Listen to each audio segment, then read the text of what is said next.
तो कैसे हैं आप सभी लोग। एक बार फिर से स्वागत है आपका हमारे YouTube channel study with Yogesh में। इसकी पहली वाली वीडियो और इस वाली वीडियो में थोड़ा सा डिफरेंस है, आपको मेरे चेहरे को देख के लग रहा होगा। हुआ क्या, मैं आपको अभी बताता हूँ। जब मैंने इससे पहले वीडियो दी तो उस टाइम पे अपडेट नहीं आई थी, ठीक है। आप लोगों को अपडेट भी पता चल गई होगी। तो लगभग आज पूरा का पूरा दिन, मतलब मैं ये मान के चल रहा हूँ जब से यूट्यूब के क्लासेस मैंने आपको देना शुरू किया, बीपीडीओ वीडियो 1 दरोगा वो क्या हुआ, एक टाइम पीरियड के बाद लीक हुआ। यानी हुआ लीक, मतलब पता उसमें थोड़ा लेट चला था। तो उसके बाद जैसे एक उम्मीद जगी, चलो हर किसी ने ये माना कि हमारा भाग्य ऐसा ही है या हमारे साथ ही ऐसा हो रहा है, हम नई शुरुआत करते हैं। 2023 में मैं भी आपको बहुत ज़्यादा मोटिवेट करके इस फील्ड पे लेके आया। मैंने लगातार आपको समझाया, मोटिवेट किया, नहीं अब अच्छा होगा, अब अच्छा होगा, अब अच्छा होगा। लेकिन घर का भेदी लंका ढावे, वहां बैठे इंसान ने अगर ऐसा किया जो अति गोपन में है, अति गोपन का मतलब गोपन, गोपन के बाद अति गोपन, वहां पे बैठे इंसान ने अगर पेपर लीक कर दिया तो कोई कुछ नहीं कर सकता, ठीक है। तो अभी 4, साढ़े 4, 5 बजे का मेरे स्टूडेंट हैं, आप वो पहले भी मैंने उनका शॉर्ट डाला हुआ है, गौरव चौधरी, रुड़की से बिलोंग करते हैं। रुड़की मतलब रुड़की का जो इलाका है, रुड़की के आसपास के, वो वीडियो सुन भी रहे होंगे। तो उनका मेरे लिए फ़ोन आया कि सर ऐसी ऐसी बात है। मैंने उनसे एक चीज़ कही, मैंने कहा देखो जो लीक करने वाला था वो तो पकड़ में आ गया, और मैंने कहा थैंक्स टू एसटीएफ कि उन्होंने क्विक एक्शन लिया, बहुत तत्काल प्रभाव से ये एक्शन हुआ। और ये तो बहुत, मतलब मैं कहूँगा कि बार बार आप थैंक्स कीजिए एसटीएफ को जिसने उजागर कर दिया, वरना यहाँ ज्वाइनिंग भी हो जाती, पता ही नहीं चलता कि हो क्या रहा, ठीक है।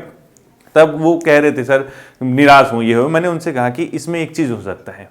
मैंने कहा अगर तत्काल प्रभाव से गवर्नमेंट या आयोग इसको निरस्त कर दे भर्ती को, और तुरंत फरवरी के पहले हफ्ते में इसकी डेट दे दे। ये कब की बात थी, ये लगभग 4, साढ़े 4 बजे की बात उनसे मेरी हुई थी। मैं ये चाह रहा था कि ऐसा हो जाए, क्योंकि देखो अभी अब ये मत कहना, ठीक है, कि अब देखो अब एक रास्ता तो निकालना ही है। अब किसी का स्कोर हो सकता है 85 जा रहा हो, किसी का 90 जा रहा हो, किसी का 70। तो ये ढोल बजाने की जरूरत नहीं है कि सर लुट गए, बर्बाद हो गए, ये हो गया।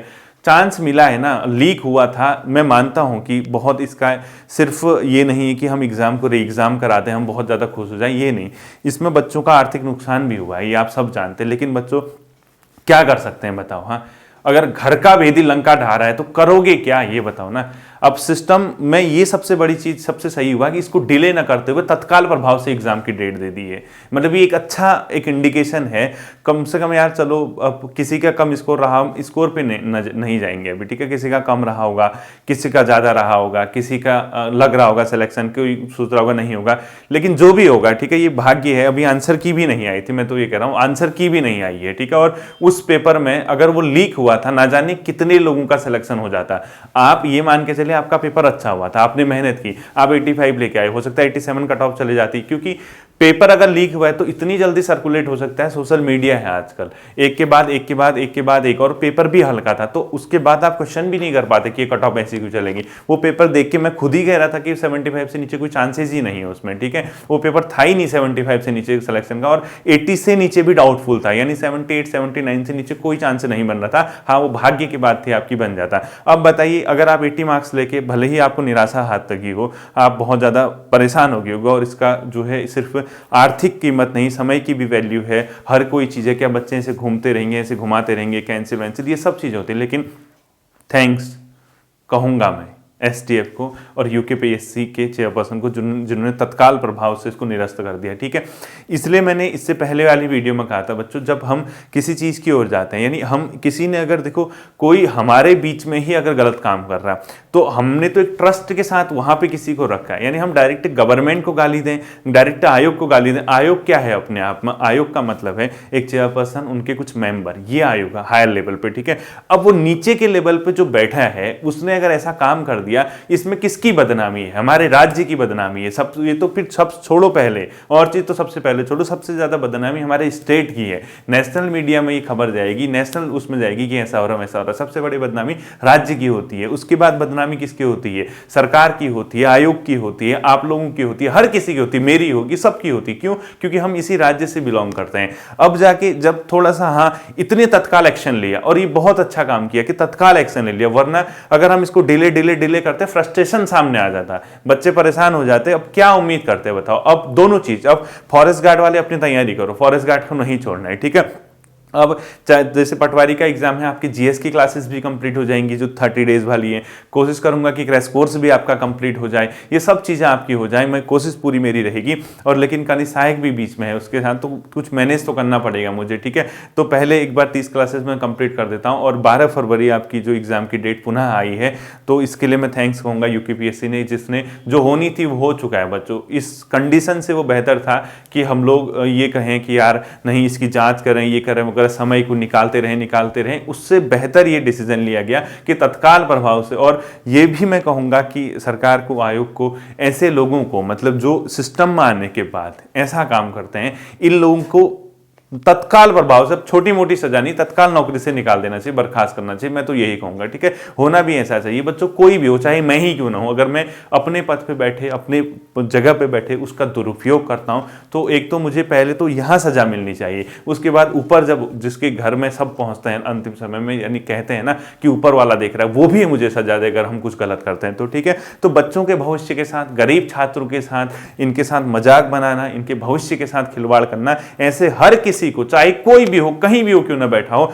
हर किसी को सजा मिलती है, एक न एक दिन मिलती है, ठीक है। तो थैंक्स टू उत्तराखंड गवर्नमेंट कि जिसने तत्काल प्रभाव से इसमें डिसीजन लिया। और हम चाहते थे कि, मैं तो खुद ही कह रहा हूं व्यक्तिगत तौर पे, मैं यही मानना था कि यार पेपर लीक तो हो गया, लेकिन अब क्या होगा, अब क्योंकि लगातार मेरा तो बिल्कुल भी मन नहीं था पढ़ाने का, मैं आपको रियल बता रहा हूं, मेरा एक रत्ती पढ़ाने का मन नहीं कर रहा था। मैंने इवन टेलीग्राम पे भी लिख दिया था कि मैं नहीं पढ़ाऊंगा। अब क्यों पढ़ाऊंगा बताओ, जब से पढ़ा रहा हूं, पहले 2020 जुलाई से स्टार्ट किया, बीपीडीओ वीडियो का बैच लेके गया, इतना मेहनत की, लगातार लगा, लास्ट में क्या मिला, हाथ बताइए, कुछ भी नहीं मिला। वो सेलेक्ट बच्चे जो फेयर कैंडिडेट थे, जो अपनी मेहनत से निकले थे, वो दिन भर रात भर रोड पे इधर उधर तड़पते हुए देखे, सोशल मीडिया पे आंसू बहाते हुए देखे। ऐसे लोग जो जिनका हक मारा गया, जिनका सिलेक्शन ही नहीं हुआ किसी और की वजह से, जिसका हक मारा गया, उनको रोते हुए देखा, उनको तड़पते हुए देखा। इसके बाद जो फॉरेस्ट वन दरोगा फॉरेस्टर का था, उसमें भी इस प्रकार की चीजें हुई, तो जो भी हुआ वहां बच्चों को तड़पते हुए देखा। यानी कहीं ना कहीं इतना नेगेटिव एटमॉस्फेयर, इतना बुरा माहौल, इतना अजीब सा। तो फाइनली जो है इस तरीके के डिसीजन लेने की पावर होनी चाहिए, और बहुत अच्छा किया आयोग ने कि इसको तत्काल प्रभाव से निरस्त करके आपके री एग्जाम की डेट दे दी। तो ये मान के चलना ये होनी थी, और एक दूसरे को कोई ब्लेम मत करना यहाँ पे, ठीक है। आप लोग छात्र हो, आप एक दूसरे के भाई बहन हो बच्चों, इसमें क्या कर सकते हैं बताओ। ना अभी आंसर की जारी हुई है, ना आपके एग्जैक्ट मार्क्स पता है, ना ही कट ऑफ आई है। तो इस समय पे अभी आपका 1 महीने का समय है, मैं उम्मीद करूंगा कि, क्योंकि जस्ट 1 महीने बाद आपका पेपर होगा, तो वो अच्छा होगा, ठीक है। आप 12 फरवरी की एग्जाम की तैयारी करिए, लगे रहिए, डटे रहिए। तो इस बार होनी थी, इस बार फिर बेहतर करेगा। और हाँ, जहाँ तक मेरा ख्याल है, आयोग इसमें उनको बिठाएगा जिसने एग्जाम दिया था, ठीक है। जिसने स्किप कर दिया था उसको बिठाए ना बिठाए ये मुझे नहीं पता, मुझे लगता नहीं कि उनको बिठाएगा, कि आप बिठा भी दे जिसका वो, बाकी सेंटर वगैरह वही संभवतः आपके रहेंगे, वही एडमिट कार्ड चलेगा। और हाँ, अवेयर आप सभी को रहना है, ठीक है। आप सभी अपने स्तर पे अवेयर रहिए, जहां भी आपका सेंटर होता है, आप जहां भी जाते हैं उसको देखिए, कब सील खुल रही, कब क्या, अपनी जागरूकता अपना रखना है, एक ईमानदार नागरिक भी बनना है। और मेहनत के जो है वो कभी ना कभी, देखो ऊपर वाले के घर पे देर है अंधेर नहीं है बच्चों, ये मैं आपसे पहले भी कहता आया हूँ, मैं आपसे अभी भी कहता आया हूँ, ठीक है। एटलीस्ट मतलब मैं तो रियल बता रहा हूँ, आज दिन में पानी भी नहीं पी रहा था मैं, मतलब पानी भी नहीं पी पाया था, मेरा गला खुद इतना सूख गया था। मैं सोचने में ही लगा था कि यार क्या हो सकता है, कैसे होगा, क्या रास्ता निकलेगा, क्या करेंगे ये बच्चे, गरीब घरों के छात्र हैं, कब तक इनके साथ ऐसा होगा, यही मैं सोचने में लगा था। और मेरा पूरा दिन आज शायद ही, जब से मैंने पढ़ाना शुरू किया, इतना बुरा दिन कभी रहा होगा। मतलब एक मेंटल जो होता है ना, जब से मैंने न्यूज़ सुनी तो मैं एक ही चीज़ सोच रहा था मन में, जो हुआ सो हुआ, काश इस एग्ज़ाम को तत्काल प्रभाव से, क्योंकि अभी ऐसा नहीं है कि इसके इतने नंबर आए थे, आए तो आए, अब क्या कर सकते हैं बताओ, नसीब ही यही है ना। तत्काल प्रभाव से मैं सोचता था कि निरस्त करके, और इसकी जल्द से जल्दी फरवरी के फर्स्ट वीक में इसके एग्जाम की डेट आ जाए, मैं यही सोचता हुआ मतलब अपना कर रहा था, और हुआ भी यही, ठीक है। एग्जैक्टली आपको डेट मिल गई है आपकी एग्जाम की। आप अब लोग 1 महीना बचा है आपके पास, देखिए जो कमी थी अभी उसको पढ़िए, उसको जो बचा है आपका जो पोर्शन रहा है। अब ऐसा नहीं कि यूपीपीएससी ने पटवारी का एग्जाम जो ये कराया तो सारा का सारा यूपीपीएससी इसमें खराब है, ऐसा भी नहीं कर सकते, या सारी की सारी गवर्नमेंट इसमें खराब है, ऐसा नहीं कह सकते, ठीक है। मैं फिर कह रहा हूँ, को घर का भेदी लंका ढाबे, वहां पे बैठे पर्सन ने अगर ऐसा किया है तो उसमें कोई कुछ नहीं कर सकता बच्चों, इसमें किसी की बस की कुछ नहीं है, ठीक है।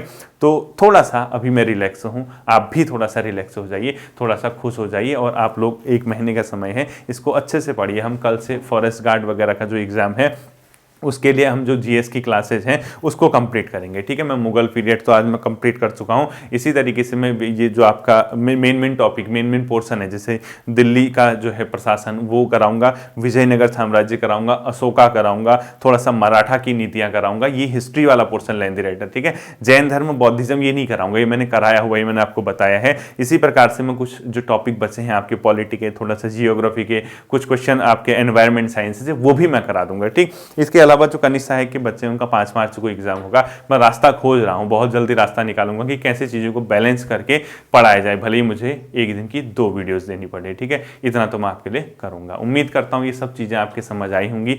थोड़ा सा रिलैक्स होकर, थोड़ा सा होनी मान के चलिए, अपनी किस्मत मान के चलिए। थोड़ा सा 1 महीने आपको पढ़ना होगा, भले ही जिसके ज़्यादा मार्क्स थे कम थे, सबके लिए हो चुका है बच्चों, कुछ नहीं कर सकते। फिर मिलते हैं अगले सेशन पर, अपना ध्यान रखना। Thank you.